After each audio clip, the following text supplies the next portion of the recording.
Oh my God, thank you so much.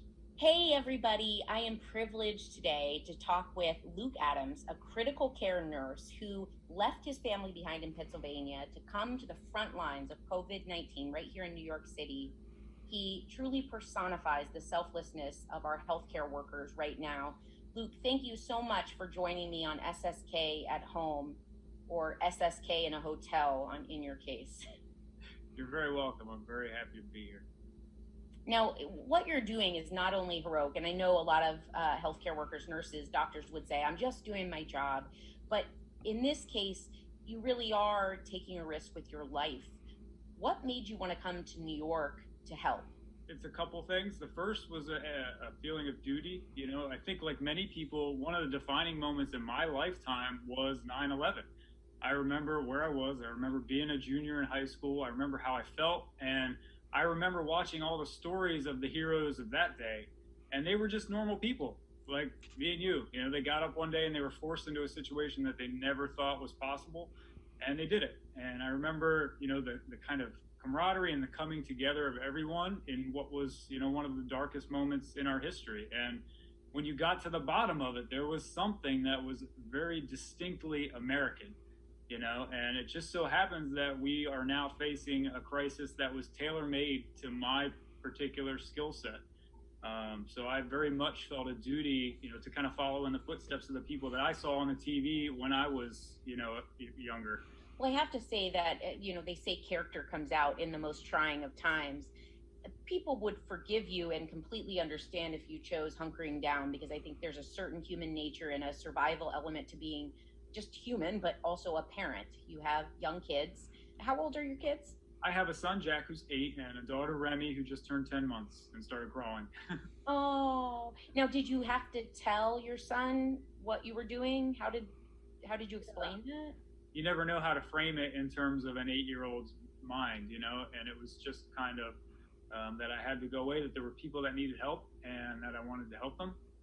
And ultimately, I just want to be someone that when they grow up and they watch clips like this, that I'm someone that they can be proud of. And it's not the last emergency that America is ever going to face. There's going to be one or more in their time as well. And crises always threaten to divide us, but there's those who understand that now more than ever, we need to be there for one another.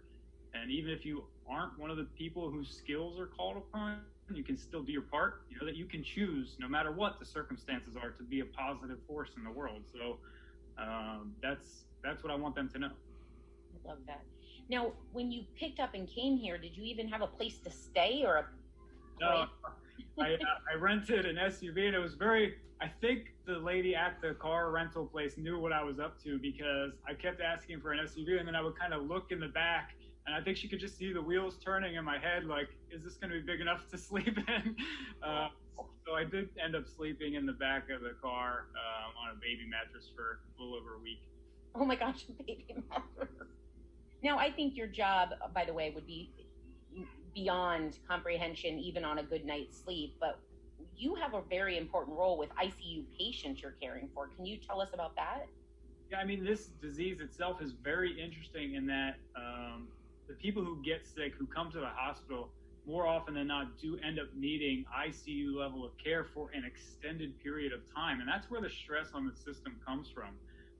So, over time, as more and more people have come in, but not a lot have left yet, the hospital itself is getting more and more full. And so we've had to create units kind of out of thin air or open up places in hospitals that weren't open before. And my particular home that I seem to have found is just a kind of open air oval unit with curtains. There's no doors, and there's about 16 patients in there. And I have 3 or 4 other nurses with me who aren't critical care, and they help me, and I manage pretty much all the critical care aspects of each patient. There's doctors and residents there as well.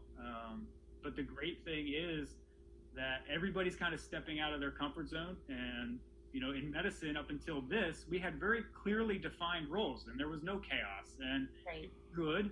But now all of that has kind of disappeared. And once we get through it, I think we'll find that we were better off for it because we had to learn to adapt and push ourselves out of the comfort zone. I'm certainly doing things that I have never done before, that I never would have thought that I'd be called upon to do. Same with the doctors and the other nurses. You know, they're out of their comfort zone with these patients, but they still keep showing up, and that's the most important thing. And when you see them doing that, it just makes you want to get up out of bed in the morning and go help them in any way that you can.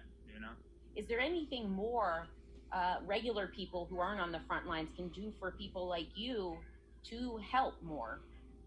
I don't know. I think for me, the biggest thing that stands out so far in my few weeks here has been the outpouring of support from complete strangers. I think there's a certain aspect that we expect from the people that we know and love, right? My family's a huge fan. My friends are all, you know, on the horn all the time. But every day I wake up to a new message or a new, you know, video or something from somebody I've never met, from a place I've never heard of.